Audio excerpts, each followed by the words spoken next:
तुमच्या घरातला gas cylinder लवकरच संपणार तर नाही ना? किंवा त्याचा भाव अचानक गगनाला तर भिडणार नाही? सध्या संपूर्ण देशात ESMA कायद्याची चर्चा सुरू आहे. केंद्र सरकारने गॅस सिलेंडरसाठी हा कायदा अचानक लागू का केला आहे आणि याचा थेट परिणाम तुमच्या खिशावर आणि स्वयंपाकघरावर कसा होणार आहे?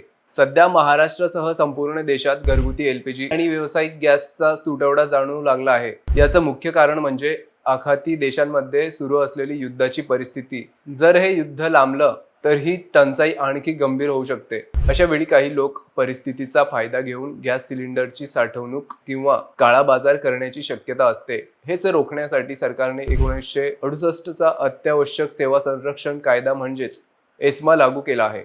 तर हा कायदा नेमका करतो काय?